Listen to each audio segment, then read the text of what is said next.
layer above layer. In this picture, you can see a general view of the site, and then we go to the next one, please, Ofer, and then we'll explore the others in detail. You know, try to make it as short as I can. Actually, can we move to the next slide, please? Now, this is one of the old remains that have been found in Jordan. It's called an early Bronze Age cave. This is from, as I told you, 3200 BC, and this was used as a burial actually in later periods, also in the Middle Bronze Age, about 2000 BC. I'm not going to go in line with it, because usually you start the tour, when you start the tour in Amman, you start it from the entrance where the tickets are, and then you go through to the Temple of Hercules and all that. But we are going to do it through archaeological, or through chronology or time. So from the oldest to the the oldest to the latest. The next one, please. Now, the city of Amman, the name Amman came from Rabbat Amun. It was mentioned in the Old Testament, especially in the 2 Samuel, the story of when David sent a delegation to give condolences to the king of Amun at that time, and then they were treated in a very bad way, and this led David to make a campaign against the Ammonites and to attack them. So the city of Amun, or Amman, and the name Amman goes back to that time, Rabbat Amun. What you see in this slide is a picture from the remains of an Ammonite palace that is dated back to the 9th century, about 800 BC. 9th century, 800 BC, yes. So these are the remains of what was left of that palace. It was paved with a stone pavement. And next to it, there's a statue. It's not that big. It's about half a meter, or about 3 feet, 4 feet long. It could be representing a king of the Ammonites. He's holding a lotus flower in his hand as a sign of prestige. So it could be representing one of the kings. This one, you can see it on the museum of Amman that you will explore when you do this, come to the city of Amman and visit it. The next slide, please. Now, this is the Temple of Hercules. Now, the city of Amman, after the Iron Age starts from 1200 BC until some historians or archaeologists push it to the 332, some push it to the 6th century. There's a very big dispute over that, so we're not going to discuss that. But usually, some people, they say it's from 1200 BC until 332 BC. 332 BC, Alexander the Great conquered the area, and then the whole region became under the control of the Greeks. After his death, his kingdom was divided between his leaders. Ptolemies took over Egypt, Seleucid took over Syria, so Jordan and Amman came under the control of the Ptolemies. That's why it was called Philadelphia, or the brotherly love. It was called by one of the Ptolemaic kings. What you see here, actually, it's not from the Hellenistic period. Unfortunately, we don't have a lot of remains from the Hellenistic period, because the Romans, when they wanted to build something, they used to move everything to scratch, to zero, to bedrock, so that the building will be stronger. That's why we don't have a lot of remains from the Hellenistic period. This is a temple. It is believed that it is the Temple of Hercules, and it is dated back to the 2nd century AD, time of emperor called Marcus Aurelius. They found an inscription over there, and they say that this is the Temple of Hercules because to the right you can see a feast. This is the remain of a statue that is believed to be used to stand in that temple, and according to the proportions of this hand, the statue used to stand for about 13 meters high. This is make this statue one of the biggest in the Greek-Roman period, actually. 13 meters high, imagine that. It was made from marble. The next one. Now, we move to the Byzantine period. This is a church from around the 6th century AD. This is a basilica type church. You can see the nave and the northern aisle, the southern aisle, the apse that indicates the east. It was furnished with mosaic, but unfortunately, the mosaic floor was destroyed because it was reused during the Umayyad period. Now, Christianity in Jordan is really goes back to an early time, starting from the first years of Christianity when Jesus Christ came to, according to some people, of course, be baptized by John the Baptist. We'll talk about that later when we talk about the baptism site. Next one. Yes, thank you. Now, this is from the Islamic period. What you see to the left is the reception hall of the Umayyad palace that was built on top of the city of Amman. In the Umayyads, they are the first Islamic dynasty that ruled from 641 until 750 AD. Their capital was Damascus. So Jordan was very important for them because Jordan was in the way to Mecca, the pilgrims road. And Amman was a very important station in that road. That's why Amman flourished during that time. We can see the reception hall of the Umayyad Palace. To the right, you can see the colonnaded street that connected the reception hall, this building, with the Umayyad Palace that you see at the end of the picture over there. And then a cistern, which is about 17 meters in diameter and 6 meters in depth. This is to collect rainwater.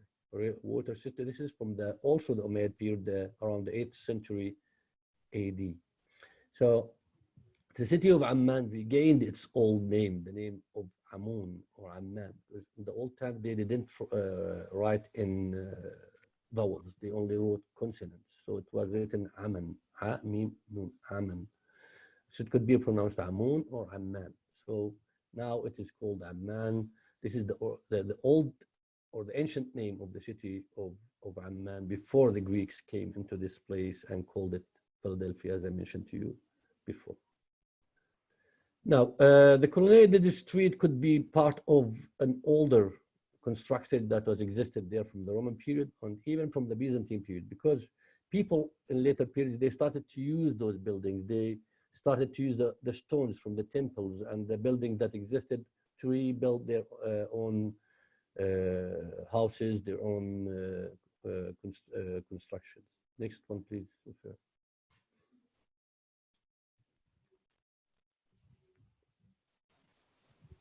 Ahmad, we've had a request here. If you could talk just a little bit louder, some people are having a little bit of a difficulty hearing. I'm sorry. Okay, no problem. No problem. Okay. Now, after you finish your tour in the Citadel, actually, I tried to make it as short as I can, just to focus on the most important things, because it takes a long time to talk about the Citadel, as I told you. Now, this is the archaeological museum and the Citadel. This will be part of your tour when you finish, or you start with it, or you finish in it. It depends on you or your guide. So this is was established in the 50s of the last century, and it contains remains not just from Amman, contains remains from all over Jordan now. And there's a new museum in downtown Amman, but this museum is not fully in its full let's say capacity. In this picture, you can see some of the artifacts, what we call the Acheulean artifacts that have been found in from different parts of the country. This is from the Paleolithic period or the Old Stone Age, more than 100,000 years ago. And then the one to the right is the statues of Ain Ghazal, the site that I mentioned to you. These are stucco figure statues that have been found during the excavations of the site of Ain Ghazal from the Neolithic period, 8,000, dated back to about 8,000, 7,500 BC. And they are considered to be one of the oldest statues of human beings in the world, actually. Very popular and very important. Exactly, we don't know what they were used for. Maybe some people believe that they used to represent gods or goddesses that those people at that time they used to worship. But you have to know that at that time we didn't have writing. So that's why it's called the prehistoric period, no writing. The writing was discovered in 3200 BC, early Bronze Age in Egypt and Mesopotamia. In Jordan, as early as that time, we didn't have writing. The earliest writing goes back to around the Iron Age period. Next slide, please. Now, after you finish the citadel or the Jabal Qal'a, as we call it, you can go downtown. Actually, it's a very beautiful view from the citadel overlooking the Roman theater. And in front of the Roman theater, you can see the Cardo. The Cardo is the main street that runs from north to south. So the left of the picture is the north and the right is the south. And this Roman theater is dated back to the 2nd century AD. It could hold about 6,000 people in it. And we use it in modern times for different celebrations and occasions. Next to that theater, there's something called the Odeon. And the Odeon is the small theater. Some people believe that could have been used as a city council for the important people of the city to meet and to discuss the affairs of the city. It could hold about 500 people in it. Inside the theater or the Roman theater, there's two museums, the Museum of Popular Folklore of Jordan. As you can see to the right, there's a picture of some of the women wearing the traditional dress that they used to wear in the early years of the 20th century and the 19th century. In Jordan, every district or every region, they have their own dress, so you can tell where the woman came from their dress, the dress that they are wearing, actually, sorry. Is it okay, the sound, Ofer? Can you hear me? Yes, I can hear you, absolutely. Okay, good. Thank you very much, Ahmed, for speaking a little bit louder. Thank you. No, I'm sorry. Okay. So next one, please. Now, downtown Amman, what was left also from the old or the ancient period is the picture that you see to your left. This is the remains of what we call the Nymphaeum. And it is dated back to the 2nd century AD. This could be the source of water for the downtown Amman, actually, because it is lying next to an important river called the River of Amman, starting from the south of the city, going through the city of Amman, and then from there to a city called Zarqa, and then to the Jordan River. And this river played a very important role in the flourishing of Amman and why people choose Amman to settle. And because there's water and there's fertile soil, that's why they choose it and occupied Amman for a long time, since the early Bronze Age and even before that, as I told you, the Ain Ghazal from the Neolithic period. In downtown Amman also you can have you see the Al-Husseini Mosque to the right. This is the oldest mosque that was built in Jordan, 1932, in modern times, but it was built in the foundations of an older mosque from the 7th century, during the region of the second richest caliph called Umar. So the building itself now is dated back to the 30s of the last century, but it was built in the remains of an older mosque from the 7th century. And of course, you can explore some of the daily life of the city of Amman. You're in downtown, you can go and visit the vegetables and fruits market. You can go and have a light dinner at a restaurant called Hashem. This is a very popular and very famous restaurant in Jordan that serves hummus, falafel, and food. You can see the hummus and the falafel, very delicious. And then after that, if you like dessert, you can go and have one of the most popular desserts in Jordan. It's called kunafa. The kunafa is made from shredded wheat and goat cheese, as you can see in the picture on the right. Okay, next one. Now, we finished Amman, actually, and then we drive to a city called Jerash, northeast of Amman. It will take you about 45 minutes to 1 hour driving to go to Jerash. Jerash is considered to be one of the most preserved Roman sites in the region. It's called Bombay of the East. Bombay of the East, because it's really one of the most preserved Roman sites in the region. Can we go to the next one, please? Now, this is an aerial photo for the city of Jerash. Gives you a perspective of how huge and big the site is. You can start from the top of the picture. There's the Oval Plaza, and before the Oval Plaza, there's the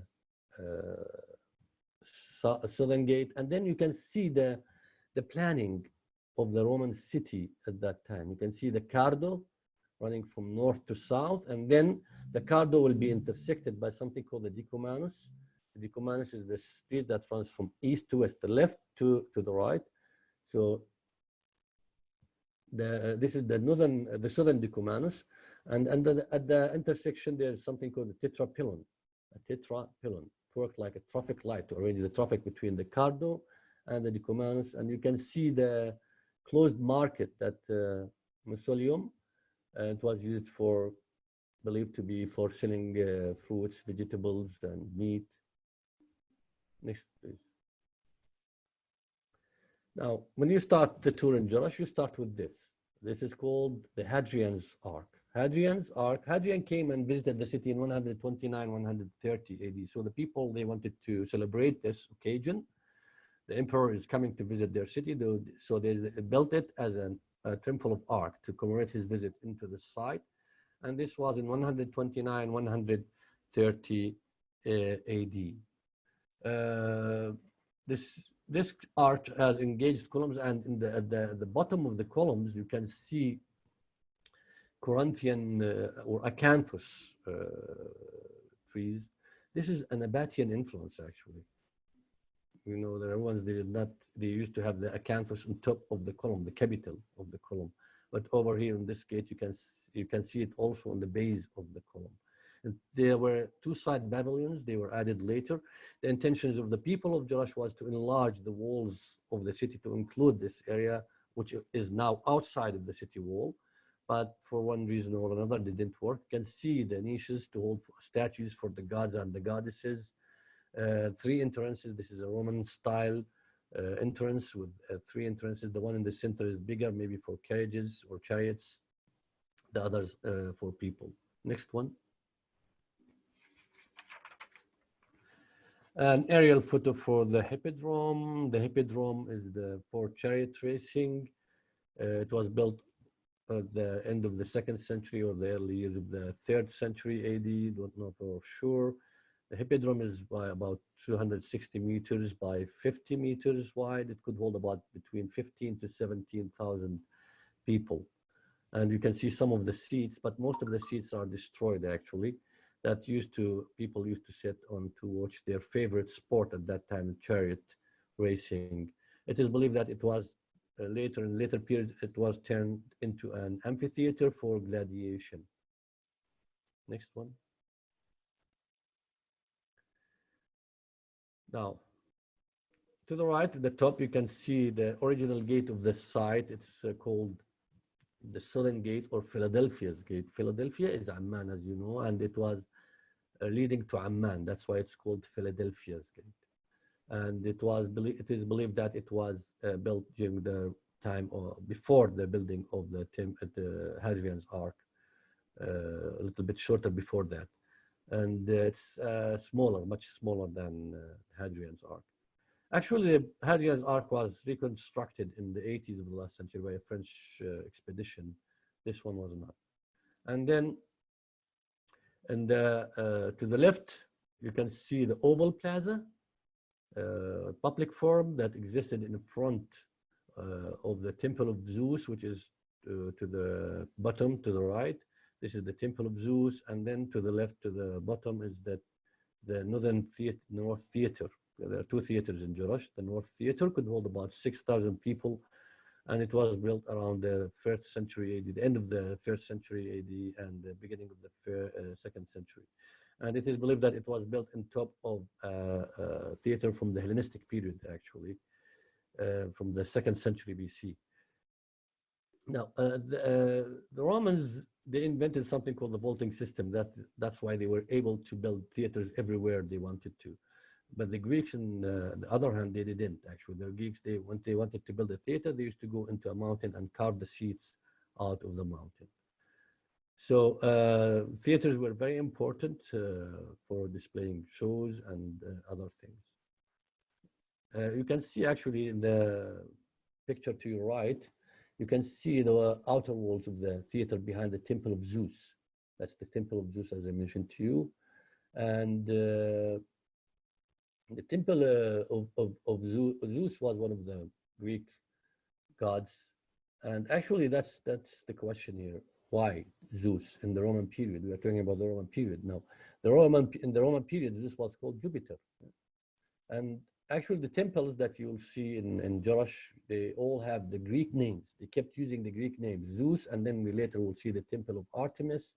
And this is maybe the Greek culture was much deeper than the Roman culture itself in this society. Next picture, please. This is the Cardo, a picture for the Cardo looking from the north to south.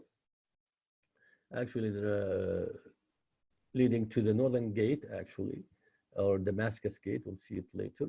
The Cardo was the main street, as I mentioned to you, that runs from north to south. Public buildings would be along the Cardo. The Cardo was paved with a stone pavement diagonally so that the wheels of the church will not get stuck between the edges of the stone. And then the picture to the right, this is the open or the closed market, Basileum, that was used for vegetables and fruits. In the center, you can see there's a fountain, and it was covered or paved. But in the old times, when they wanted to cover a building, they used either wood or roof tiles. So the weakest point in the building is the roof, actually, and that's why all the roofs, they fell down unless they were built from stone. Next one, please. The Nymphaeum. Could be the source of water for the city. There was an aqueduct system that connected this building with a spring north of it, 2 kilometers or about 1.5 miles north of the city of Jerash. And then in the upper part, you can see 7 niches to hold the statues of the 7 Moses, the goddesses of singing, dancing. And actually, it was covered with marble slabs and with paintings. The lower part, you can see holes in these niches. These for water to fall down into a cistern in front of it. And then from there, the water will go through lion heads and animal heads into a drainage with manholes of some of them fish-shaped manholes, 4 dolphins. It's very, very beautiful. And it was covered with a semi-dome decorated with different kind of decorations, rosettas, the egg and dart, and other decorations from the Roman period. Next one, please.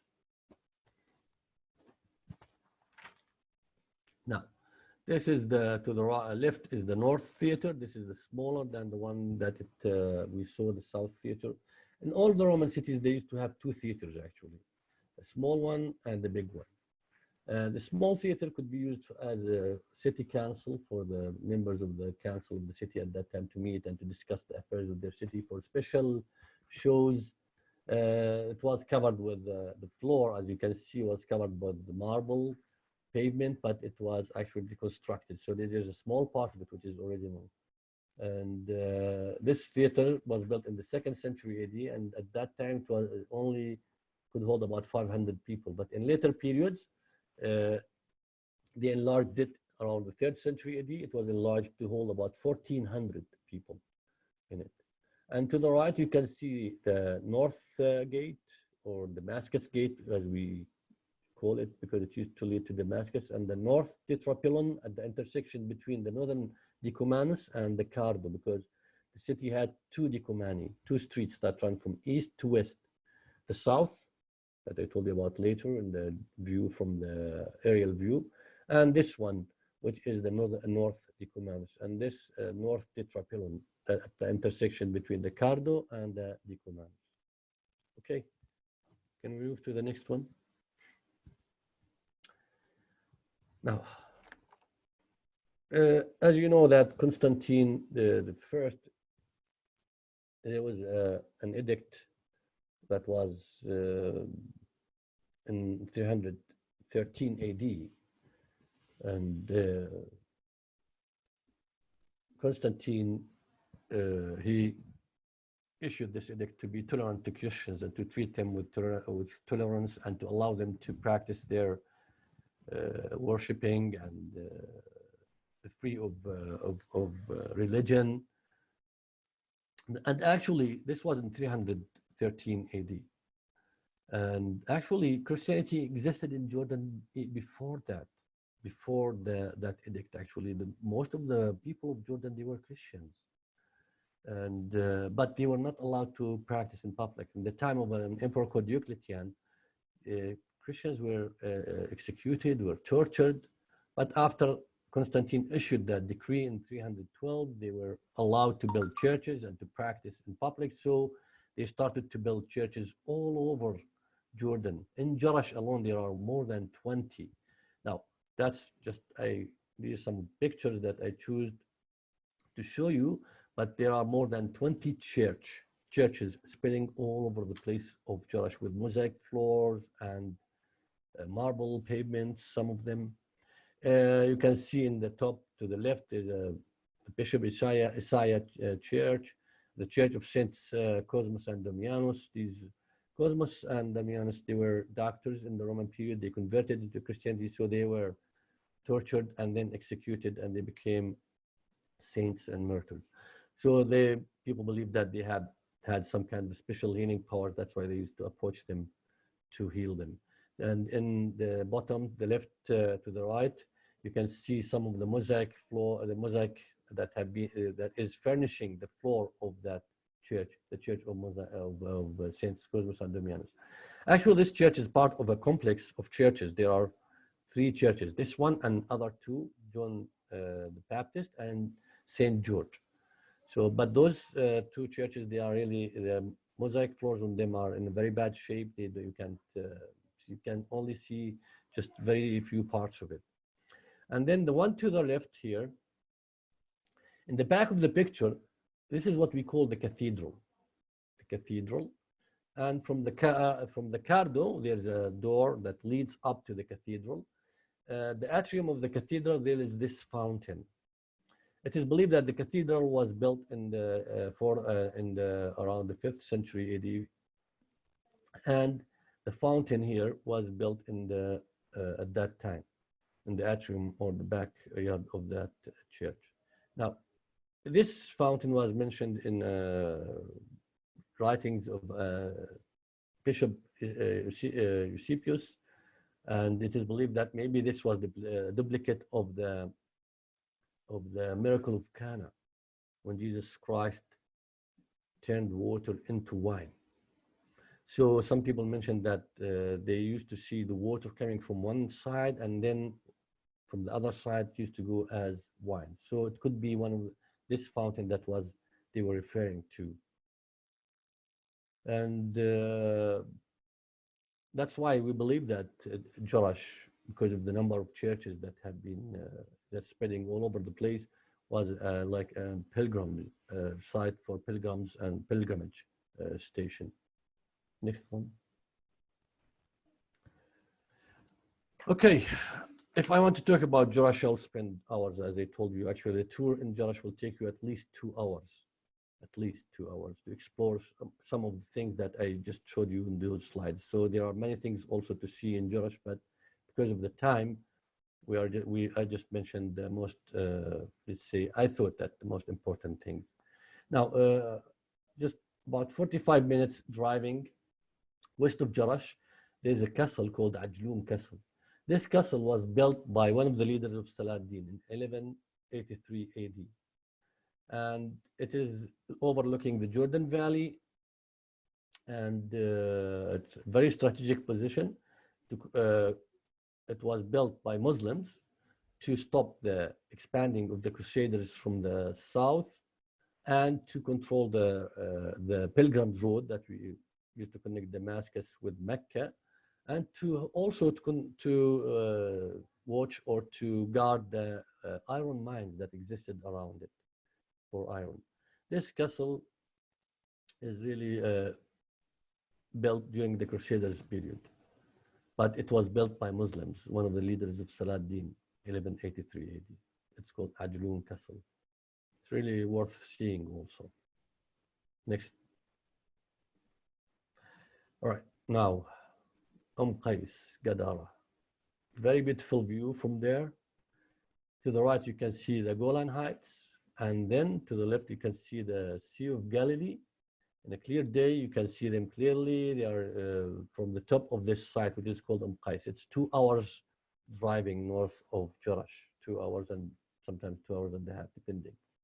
So Qais is called Gadara in the Roman period. Actually, it was established by the Ptolemies as a frontier base to face the Seleucids in the north.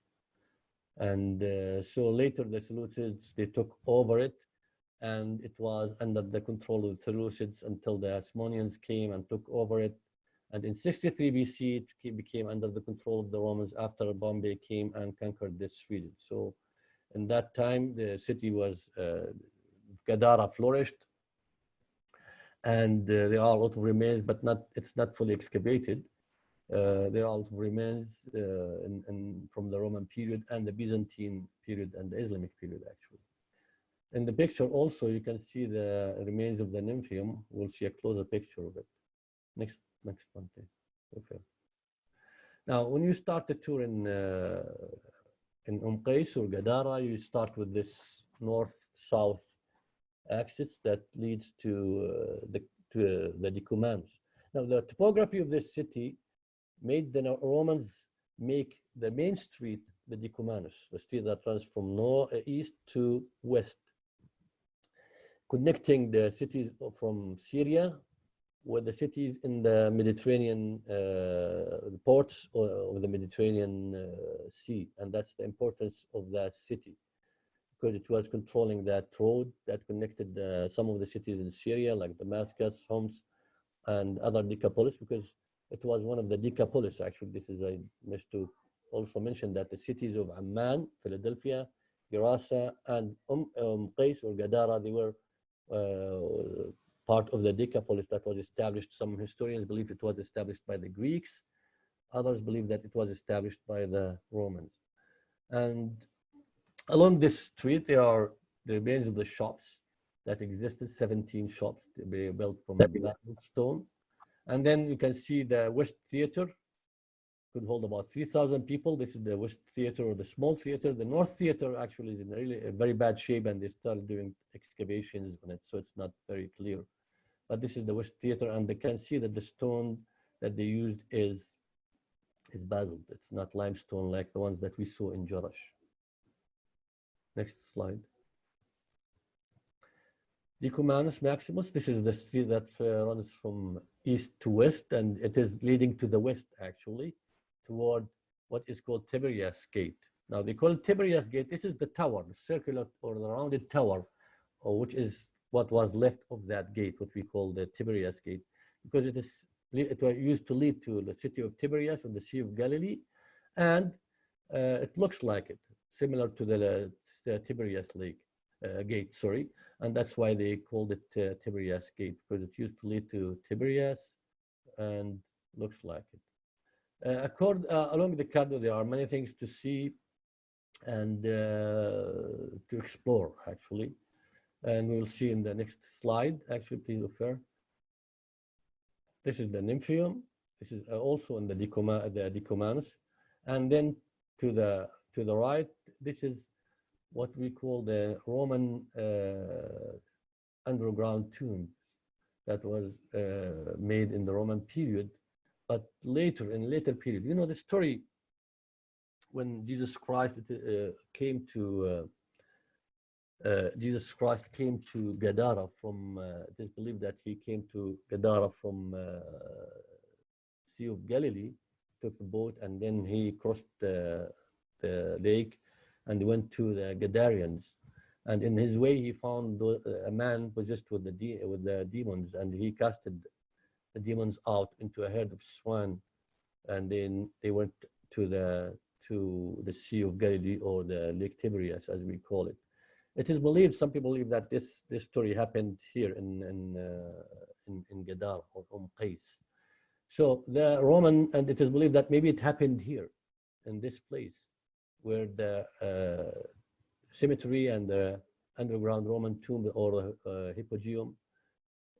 In front of it, there's a holy tomb, a crypt from the Byzantine period. And in top of it, there's a church. We call the five-eyed church. So this church was built on top of that, which means that it was an important place. It could be that the tomb is for a bishop of the city, or at that time he was called Zacharias.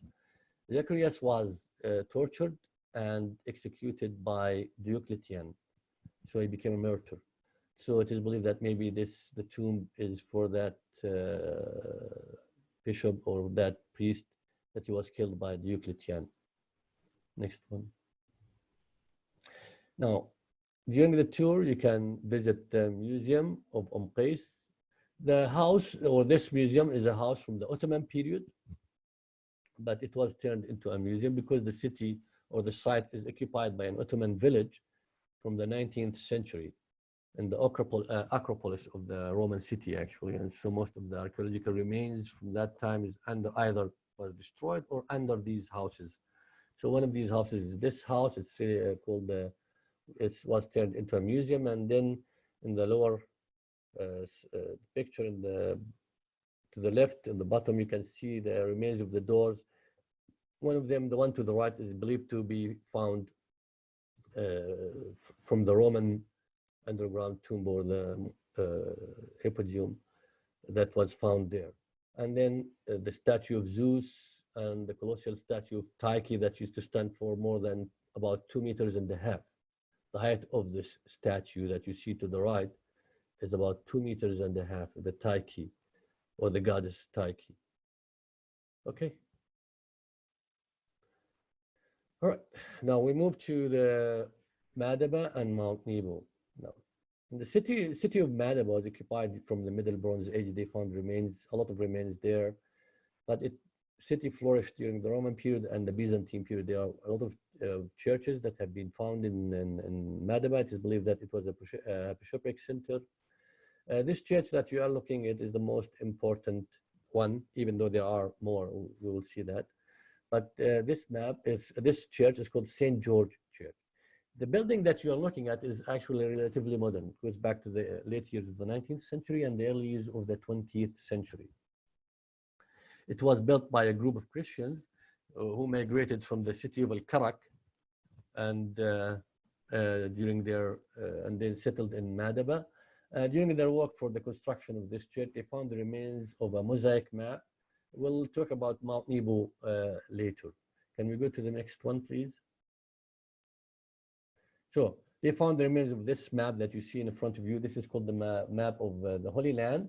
It is dated back to the 6th century AD, and some historians believe that it was during the time of an emperor called Justinian, the 6th century AD. It is very, very important for us, for the historians, for archaeologists, for religious purposes also, because it shows a lot of places that have been mentioned in the Old Testament and the New Testament relating to the events that happened during the journey of the Israelites when they came from Egypt, relating to the city of Jerusalem that you see to your right in the top. This is the city of Jerusalem. If anybody of you visited Jerusalem, you can see the Cardo, and then the Damascus Gate, Jaffa's Gate, this Church of the Holy Sepulchre, and the Fountain of the Holy Sepulchre over there. The city of, you can see the wall that used to encircle the city of Jerusalem at that time. So it's really a very important map. Other parts of the map, you can see parts of the Dead Sea and the Jordan River, just the one to the bottom to the right. Dead Sea going, the Jordan River going down to the Dead Sea, and you can see boats actually in the Dead Sea. But the images of the human beings inside these boats, they were damaged during something we call the iconoclast movement. This is around the 8th century AD. They started to destroy images of human beings and animals. And also on the map, you can see in the bottom, the one to the right, Calorius Dan. Calorius means the lot of Dan. So the Holy Land was divided, or the Promised Land was divided between the tribes of Israel according to the Old Testament. 12 tribes, each one of them, they were given their own land. So Calorius means the lot of Dan, and then the lot of Simon, the lot of Judea. All of this you can see in this map, and you can see parts of Jordan too also. But unfortunately, the city of Madaba was lost because this map, or the original map, was destroyed. It is believed that the stones that they made, or the tessers that have been made, they used to make this map, is more than about 2 million now. It also included parts of Syria, Lebanon. Some people believe it included parts of Turkey too. On the left one, in the bottom, you can see the Delta and the Nile, the mountains where the Israelites received the food from the sky, the manna and the koala. It is written in red. Whenever there is an important event happened, they wrote it in red. So this map is really a very important map for us.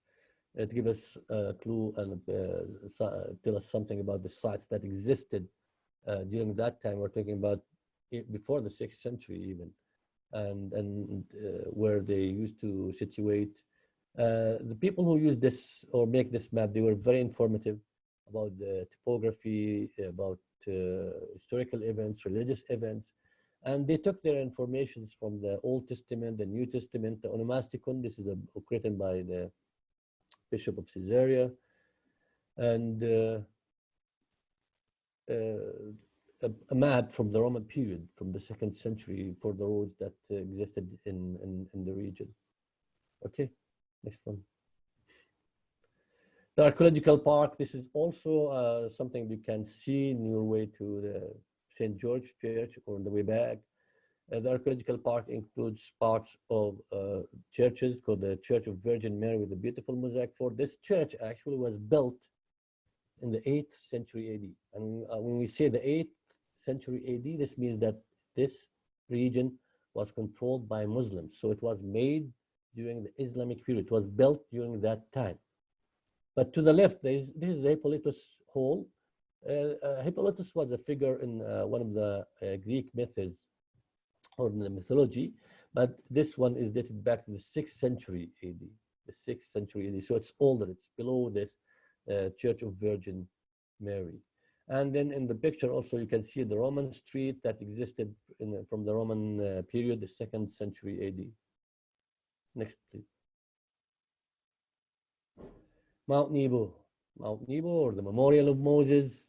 In the picture you can see the remains. The lower courses are the church, the original walls of the churches that existed, or the complex of churches that existed under that building that you see in front of you. Mount Nebo was excavated by the Franciscan fathers in 1933. The first campaign was 1933. Those people, they came into this place and they started to excavate, believing that it was the place where Moses stood on the top of it, and he was shown the promised land by God. And then from there, he saw the promised land. God showed him the promised land, and he died on top of it, and he was buried in one of the valleys around it. And so Mount Nebo is a very important Christian site, and it contains a lot of churches. Actually, there are a lot of refers to Mount Nebo in the Old Testament, mentioning in Deuteronomy and Numbers. Mount Nebo was mentioned as being the place where Moses he stopped at, and he was shown the promised land.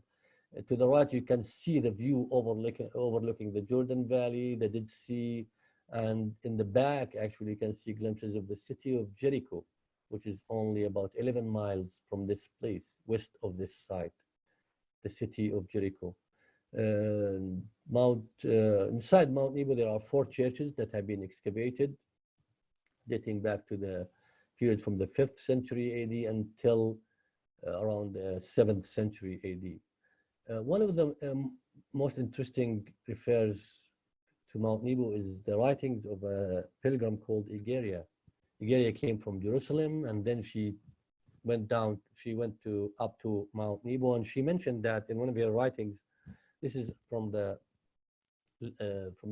the 5th century AD, that she visited Mount Nebo, and there was a small church built on top of Mount Nebo, and the monks and the priests who used to live there, they told her that the tomb that existed in one of these churches is the tomb of Moses. Next one, please. Wow, this is my favorite mosaic floor. It is in the Northern Baptistry, or the Decanicon, 530 AD. As you can see, it is original, all of what you see. This one is around maybe it's 10 meters by around 6 to 7 meters. I don't, and as you can see, it reflects hunting scenes in the top, and the shepherd sitting in peace, just looking at his cattle herding in or grazing in peace, and animals down there. The last one, the fourth one, ostrich, zebra, and the camel with black dots. Have you ever seen a camel with black dots? They don't exist actually, but it could be a giraffe actually, presenting a giraffe. But the man who made it, the people who made this piece of art, they are from Madaba. Artists from Madaba, so they never saw a giraffe in their life. It was described to them. Looks like a camel, but with black dots. So they made it like a camel with the black dots. And this could be representing the era before Christianity, when hunting, represented by the hunting scenes and the killings. And then the lower panels representing the era after Christianity. The shepherd is sitting in peace, is not worried about his sheep or goats. The fourth one maybe saying that Christianity reached to Africa, represented by the animals from Africa, even the black man that you see, the man with the strange dress. So this could be the interpretation of this mosaic floor. Next one.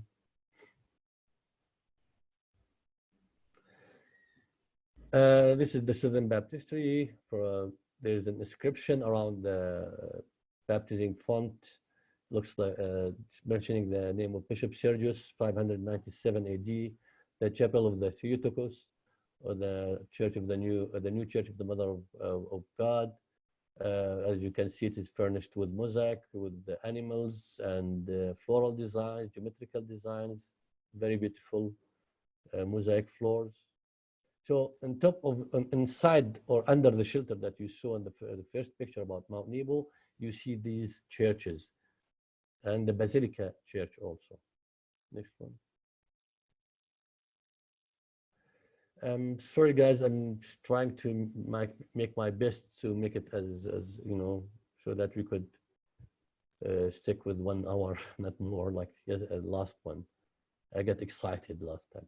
Now, also in Jordan, there's you can see the Crusaders Castle. The one to your right is the Karak Castle, and then the Shobak Castle. These were built into a city called El Karak, about 2 hours driving south of Amman.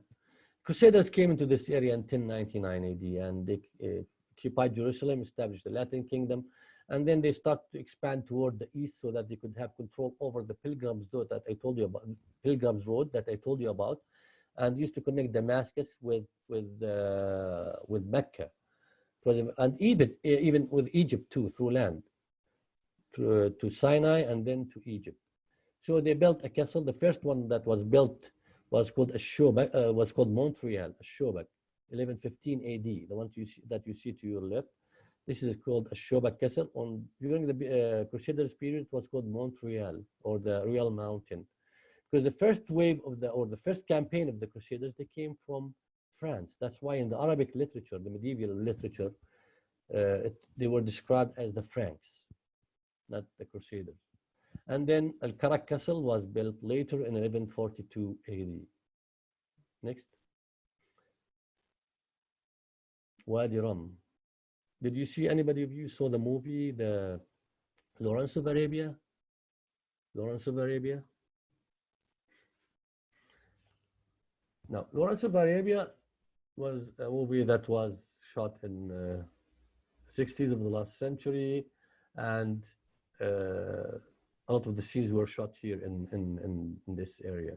And The Martian too. You saw the movie The Martian. Also, a lot of the scenes were shot in Wadi Rum, a very beautiful landscape area. But also, next one, please. This landscape area is not empty of human presence. This is a temple from the Nabatean period, and it is believed to be for a goddess called Alat. Alat. So this is a temple that was built in Wadi Rum by the Nabateans, because Wadi Rum was a very important crossing area for the Nabateans to cross to the Arabian Peninsula, which is Saudi Arabia, because they had have some trade with the Arabian Peninsula, especially with Yemen. It was called the incense route. So they used to go to Yemen to bring incense, myrrh, frankincense from Yemen. Next. Some pictures of Wadi Ram. See the Fruth rock bridge. You can climb it. That's the 7 pillars mountain called 7 pillars. It is called the 7 pillars. In the 80s, the government called it the 7 pillars after the book that was written by T.E. Lawrence, because this area is connected to Lawrence of Arabia. And they called it the 7 pillars after the book that was written by T.E. Lawrence, the 7 pillars of wisdom. T.E. Lawrence was a British captain, actually, and he was serving in the British Army. And the British, they sent him to work as a coordinator between the Arab fighters during the Arab revolt against the Turks in the early years of the 20th century during the First World War, and the British government. So he helped the Arabs in their fight against the Turks, or what we call the Arab revolt against the Turks, that led to the establishment of Jordan, Emirate of Transjordan, 1921, and then later the Hashemite Kingdom of Jordan, 1946. Next. Now this is an aerial view for the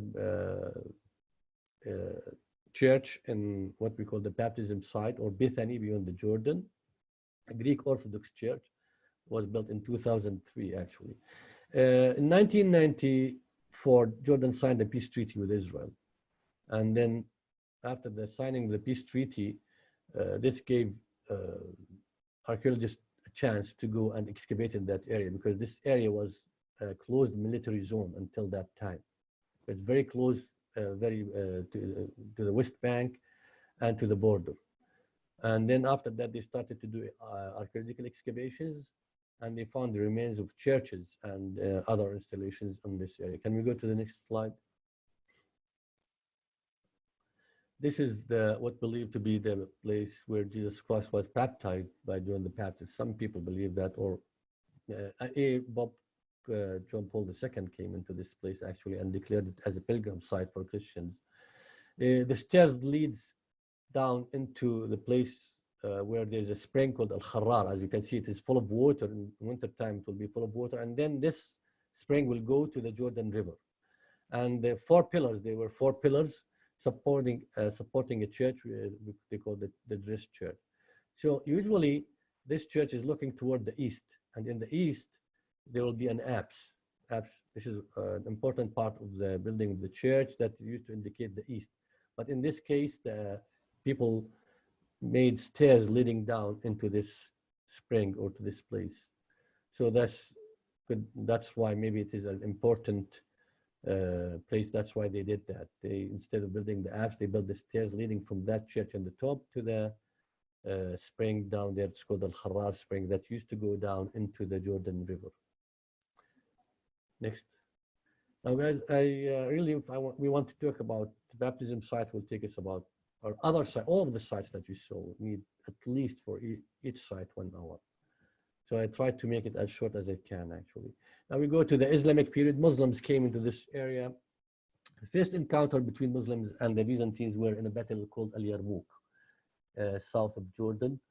Mu'tah, sorry. The Battle of Mu'tah, this was in around 626 AD. But later, 10 years after that, the Battle of Yarmouk, 636, Muslims, they were able to defeat the Byzantines. They kicked them out from this region. They have control over Syria and Jordan, so Jordan became under the control of Muslims. And the Umayyads, the first Islamic dynasty, they 641, 750.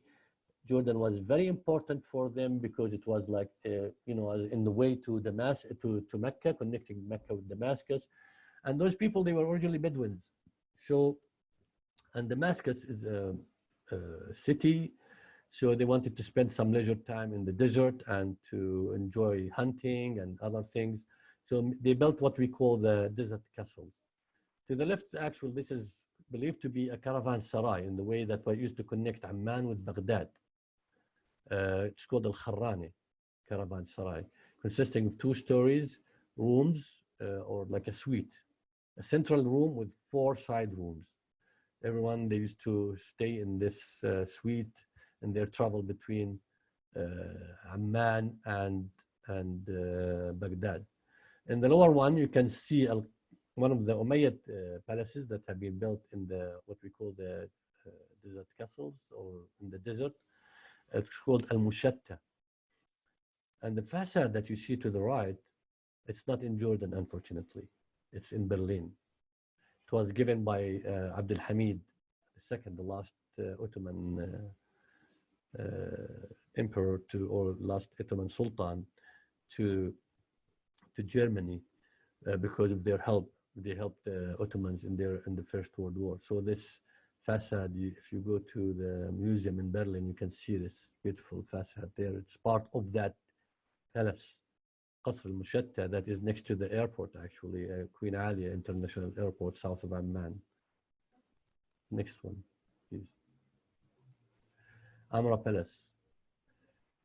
This is part of the palace that existed in that area. It's called Amra Palace, about 100 kilometers or 60 miles east of Amman, actually, in the desert plains. And you can see the Roman style path and the aqueduct system with a well that goes down for about 40 meters below, down for the bed water, and a water mill to lift the water and then take it into a water basin, and then from there to a furnace to heat the water, and then from there goes under the ground, under the pavement or the pillars of that building that you see in front of you. Next one, please. So, what is the Amra Palace is a UNESCO site protected by the UNESCO because of the paintings that cover the whole walls and the ceilings on the roofs of this building. So you can see some of the paintings in the reception hall. When you go inside, a woman taking a bath, naked woman, hunting scenes, a bear playing in the lute, deer. So this is from the cold or the changing room. People, they used to go there, and then the reception hall, changing room, and this is the one to the right, to the left, sorry, is the roof of the first room, the changing room, with pictures of human beings. It could be the stages of the human life from being young and man and then old. But if you look at the one at the center, does it remind you of something? Reminds you of Jesus Christ, for instance? Now, the people who made these paintings, they were not Muslims, I guess. They were from Syria, and they were Christians. So they have been influenced by the Byzantine art. And that's why, actually, Muslims in their early history, they were influenced by the Byzantine art and the Sassanid or the Iranian art. That's why we have a lot of influence from these two civilizations. And the one in the middle, bottom, actually, this is from the warm room with the floral designs and women taking bath. The last one is the zodiac from the hot room. So the dome of the hot room where they have to take the bath and then go to the warm room and then to the cold room. So this is the Amra Palace, and one of the Umayyad, what we call them, the desert palaces that are extending all over Jordan. And there are many of them, not just these three that I mentioned to you. There are about maybe 15 or 16 spreading all over Jordan, going back to that time. Okay, I think next one, and maybe this is the last. Sas. Sas also is one of the UNESCO sites, contains a lot of churches, about 16 churches. The site originally was a Roman garrison, actually, from the Roman period, the 2nd century. But later in the Byzantine period, they built a lot of churches, about 16 churches. The most important one of them is called St. Stephanos Church. And in this mosaic, you can see the name of the site, Castron Mayfa. This is the name of the site during the Byzantine and the Roman period. Castron means castle, Castron Mayfa, the castle of Mayfa. It was from the, as I told you, from the Roman period, but later from the Byzantine period, they built churches. And actually this church, St. Stephanos Church, is dated back to the 8th century AD from the Islamic control over this area. Next slide, please. Can we go to the next one, please, Ofer? Now this is the mosaic floor of Saint Stephanus. Are we still with the 1 hour, or we exceeded 1 hour of fair? Can you hear me? Okay, just a couple of minutes here and then we'll finish. I was muted for a second there. Sorry, Ahmad. So we're fine for a couple of more minutes. Yeah. Okay. Okay. I'm sorry, but as you see, there are a lot of things to see, and actually, I tried to cut as much as I can. Now, Yes, Saint yes, Stephanus Church, and you can see actually a beautiful mosaic floor over there with the Nile. You can see the Nile just going around this mosaic floor with vineyards and people pressing wine, different kinds of grapes, and they are collecting these grapes or harvesting these grapes.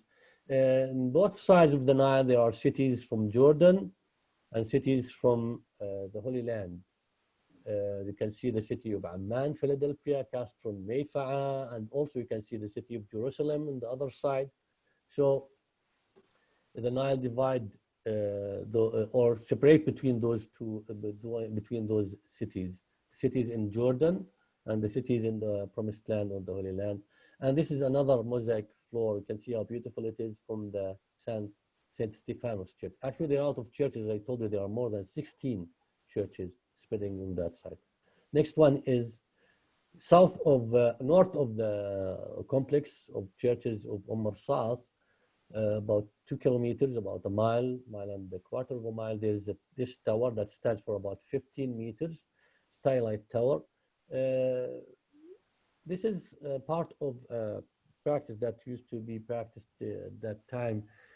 People, they used to live on the top of these towers, and they stayed there for a long time, all of their life actually. And then next to this tower, you can see a church with a tomb. It's possible that the man or the monk or the priest who used to live on the top of this tower, he was buried in that church next to the tower.